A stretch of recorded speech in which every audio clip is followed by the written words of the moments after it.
So, by the way, let's say this is the object, and it is the object of mass, let's say m. And say this is the force in which the object has been subjected to. Let's say it is given as F. Now, if this force surpasses the weight of the object, then the object will have to accelerate towards this direction. Now, according to the Newton's second law of motion, the force will be given as the mass times acceleration, where this is Newton's in kgs in meters per second square.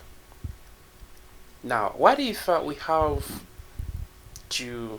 Now, from the fact that this is the force, and it is a vector quantity, and this is the acceleration, which is also said to be a vector quantity. What is the actually a vectorial nature of the Newton's second law of motion? Let's now have it in this case. Actually, a vector F is equal to mass times actually a vector acceleration. So what we have to understand is that the direction of the force will be the direction of the acceleration. So that's the vectorial nature of the Newton's second law of motion. Or else acceleration as a vector is given as the force as a vector divided by the mass. It should be divided by mass. So that's the vectorial nature of the actually Newton's second law of motion. Now, how about the component nature of the vector of the Newton's second law of motion? So now, let's say this is a system. Let's say it should be a system of an object. And let's say we have a force given as F. And the force is being applied into the object of mass A. Let's say the object is accelerating towards this direction. So now, in this case, the object is moving along x-axis. So, we should have to present the Newton's second law of motion in terms of the components. So now, from the fact that the motion is along x-axis and the force is also being applied along x-axis, then we have it as A for x is equal to mass times acceleration, that is along x. Since the motion is along x-axis and also the force responsible is that of along x-axis, this will be the component form of the Newton's second law of motion. And that is the case. What if we have this case now? Let's say we have the object. Let's say we have the same object, but now it is subjected to the force along y-axis. And let's say the object is of mass m. Now, since the force is along x-axis, the acceleration also has to be along. Since the force is along y-axis, then the acceleration also has to be along y-axis as well. Now, in a component form, we'll have Fy is equal to mass times acceleration along y-axis. So that would be the case. And likewise, if the force is acting on the object along a z-axis, we also have the force along z, that will be given as the mass times acceleration along the axis. So that's the component form actually of the Newton's second law of motion, if that's the case. Now, what if we have the system which is being subjected and which is subjected to the several forces in one dimension? Let's say we have the system of the object, and let's say it is subjected by the forces, let's say given as this is F1, and we have the force which is given as F2, and we have the force given as F3, and say we have the force, let's say, given as F4. Now assuming that the object is moving towards this direction with acceleration, let's say, given as a, now should be the object is of mass m. So now, if this is the case, then we know that according to the Newton's second law of motion, a force is given as a mass times acceleration. But all these forces are acting along x-axis. Therefore, we'll have Fx is equal to mass times acceleration. And we do not have the single force, we have a lot of forces acting on the system. Therefore, we have to consider the summation of forces along x-axis are the ones responsible for the motion of the object. So this will be the component, actually this will be the summation of the forces acting on the object in a one dimension in this case. So which means we'll have it as actually F1 plus F2 plus F3 plus F4. All these forces are responsible for the motion of the object along x-axis. So that's how we should have to understand it whenever the object is being subjected by several forces in a one dimension, that is along x-axis. And you should also have to know that what if you have this, actually we have this case. Let's say we have a system of an object. Now we have the forces acting in a different directions but in the same along y-axis. Let's say I have the force F1 and I have the force, let's say, F2. And I have force, let's say, F3. And it happens that the object is going towards this direction, let's say with acceleration given as a, should be that. And let's say the object is of mass a. So what is this according to the Newton's second law of motion? Now principle remains the same. A force is given as the mass times acceleration. Now since the motion is along x-axis, we'll have Fx is equal to mass times acceleration along x-axis. And now we have the system of the several forces in our actually one dimension. We'll have the summation of the forces along x being the ones responsible for the motion. But what are those forces along x-axis? We have F1, F2 as well as the F3. Now, those forces that are acting against the direction of the motion will be given as the negative active forces because they are acting against. So now we'll have F1 minus F2 minus F3, which is equal to mass times acceleration. So that is the way to go. So whenever we have the forces acting against the direction of the motion, actually those forces are said to be the negative forces. So take note of that. And what if we have this case now? Let's say we have, now in this case, let's say we have the system of the object. Now the forces are acting along y-axis. Let's say F1, this is F2, and now we have this as F3. Should be now this.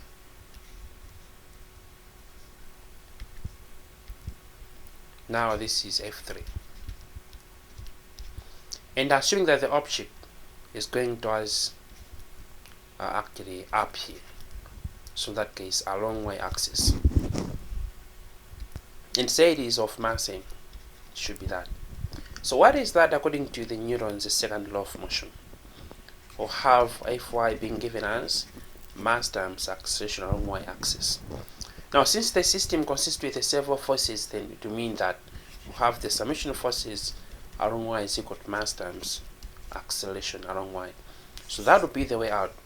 Likewise, if we have the force acting against the direction of the motion, we'll have that as the negative force.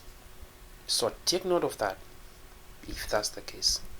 So that is for the actual object moving in one dimension along y-axis. So now, sometimes we also have the system of the object where the forces are acting in a actually two dimension. For instance, we should have this case. Let's say this is the system of the object, and we have the force, let's say F1, and we have, let's say, F2, and we have, let's say, F3, and we have, let's say, F4, and that of we have, let's say, F3 should be F5. Let's say the system, the object is of mass m. Now in this case, the object is being subjected to the forces in two dimensions, that is along x as well as the y dimension. Now what is this according to the Newton's second law of motion?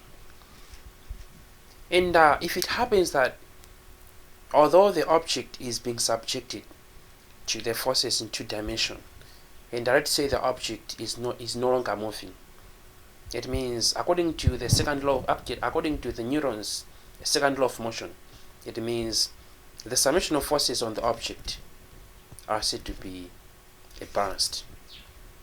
So the summation of forces on the object are said to be balanced. In other words, the forces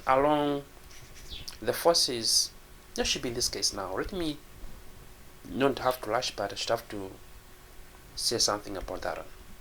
So now, if it happens that the object is no longer moving but it is subjected to the forces in two dimensions, it means the summation of forces are wrong. Actually, the summation of forces on the object are balanced. In other words, the net force on the object is given as that's the way to go. If the object is subjected to the forces along, if the object is subjected to the forces in two dimensions, it happens that it is no longer moving, then it means the summation of forces along the summation of forces on the object is given as Now, in the sense that the summation of forces along x will be given as and the summation of forces along y also being given as hence the object is no longer moving. So bear that in mind. So now,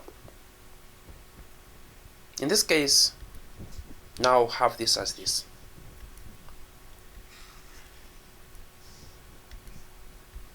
So now which means, what are the forces along x? Let me start with the forces along x. And we should have to get it right. What are the forces along x?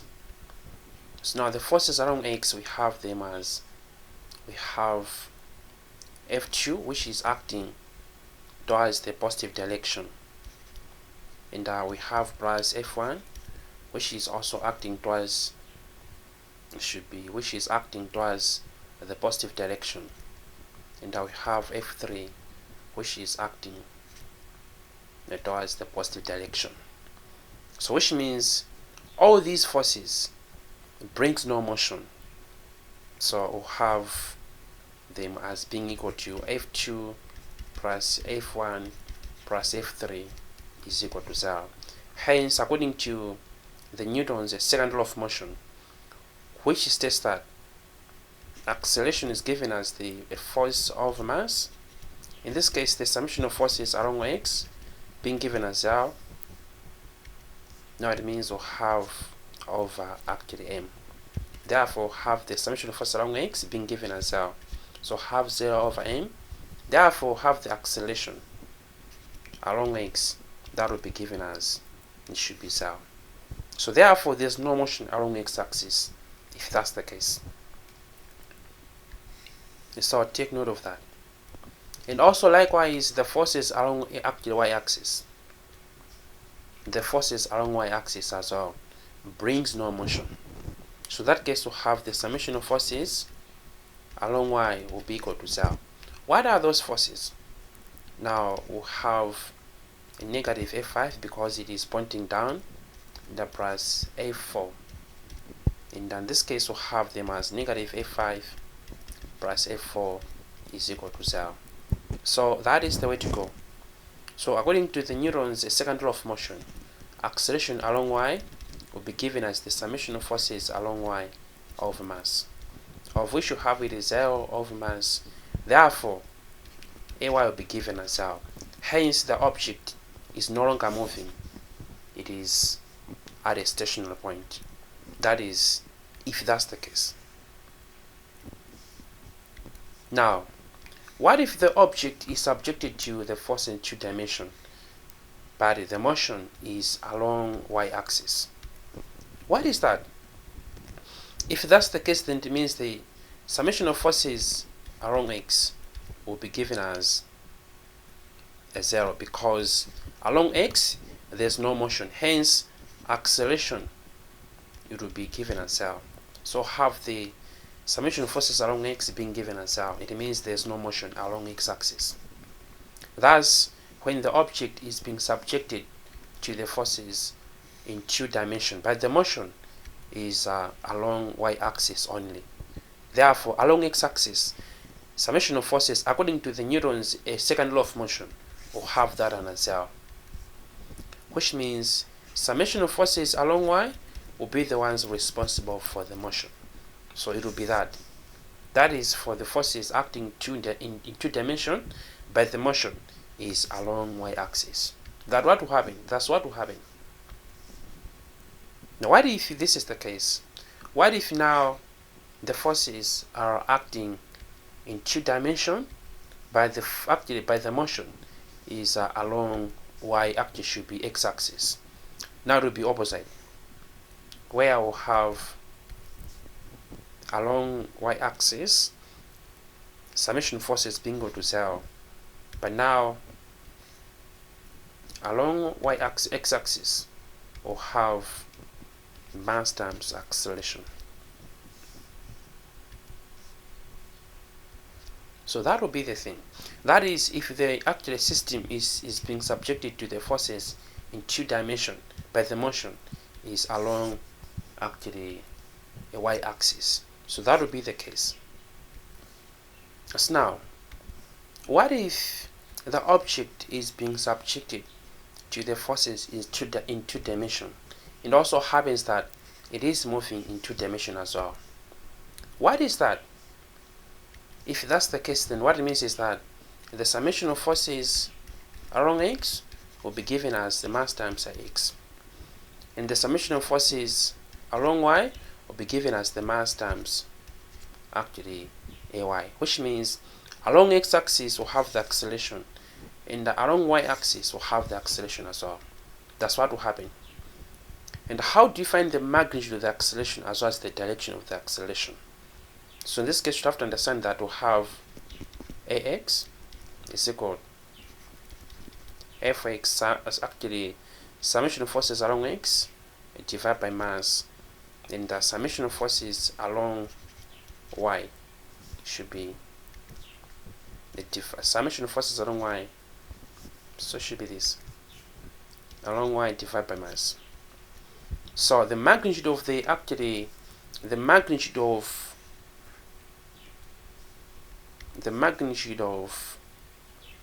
what is that? The magnitude of the acceleration and for the object moving in 2 dimensions will be given as the square root of x squared plus ay squared, and the direction of the acceleration, which is given as the theta, will be given as the tan inverse of, now should be ay over ax. That's what will happen if that's the case, where the object is moving in 2 dimensions, being subjected to the forces in 2 dimensions as well. So have the acceleration along x-axis, that will be brought about by the forces acting along x-axis, and also have the acceleration along y-axis, that will be brought by the forces acting along y-axis. We'll have the accelerations in both components, therefore have to calculate them actually their resultant or the magnitude in their respective directions. Now, how can we be able to have the magnitude and the direction of the resultant force whenever the object is being subjected to the forces in 2 dimensions? So first thing, we have to have the summation of forces along x-axis, rate set is given as B. And the summation forces along y-axis, it is given as C. Now, you should have to see in this way. Not in terms of B, you should have to say, let's say the summation forces along y-axis is given as X. And that of along Y, let's say it is given as Y. So now which means the magnitude, which means the magnitude of the force acting on the object will be given as summation of forces along x square plus a summation of forces should be along y square, should be that. Or else you can have it as F is equal, so summation of forces should be now, instead of instead of having summation of f of x square, we can have them as x square plus y square. That would be the same way, much as I have indicated it here. So that's how you have to understand if I have the system of the object being subjected to the forces acting in a two-dimension, and for you to have the net force acting on the object, or have that understand. While for you to have the net acceleration, the direction, also have it in the same way, the way we discussed it before. And what about the direction? It is given as the theta is equal to the tan inverse of the forces along y over those along x-axis. So take note of that.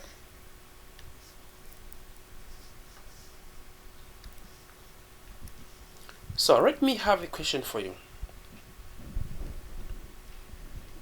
By the way, let me have a question for you.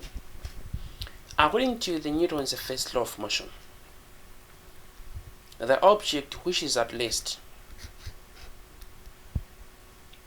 will remain at rest forever unless being acted by the external forces. So now, whenever the object is at rest, it means the summation of forces acting on that object is given as L.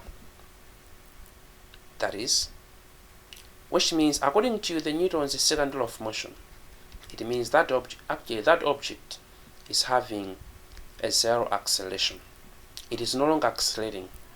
It means it is at rest, no longer accelerating, because the object only accelerates if there is a constant application, if there is a force being applied constantly. That's when we expect the object to accelerate. So which means a Newton's first law of motion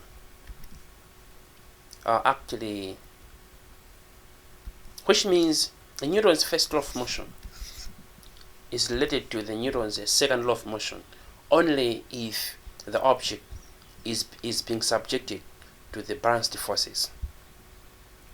That is, in other words, the Newton's first law of motion is only a keep on hold if the acceleration is zero.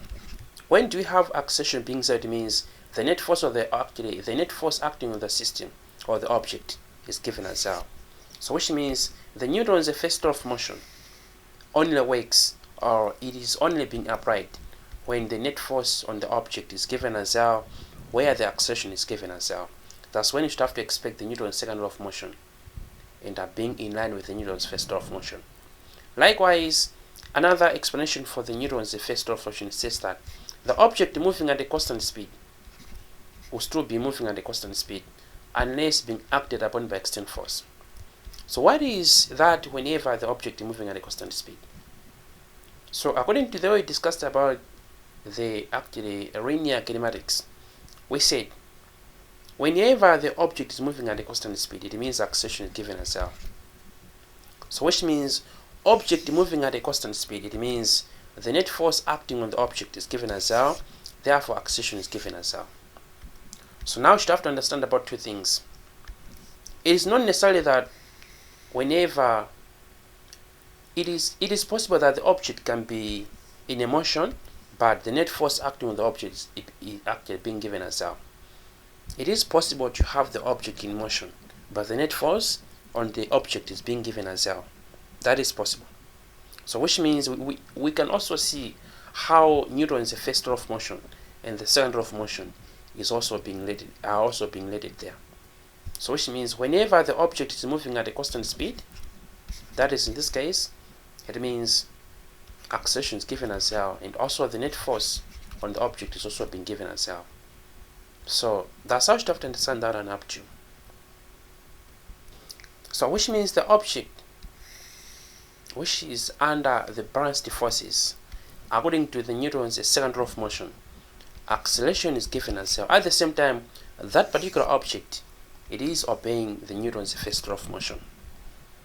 So object can actually, it can have a zero acceleration either when it is moving but only at a constant speed, or when it is at rest.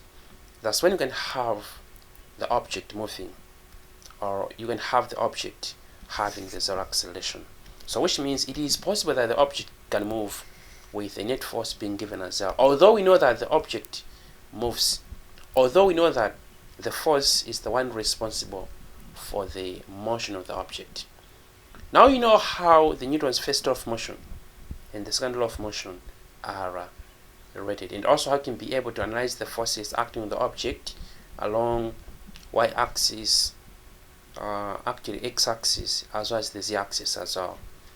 And also I can be able to determine the net acceleration for the system of the object being subjected to the force in 2 dimensions.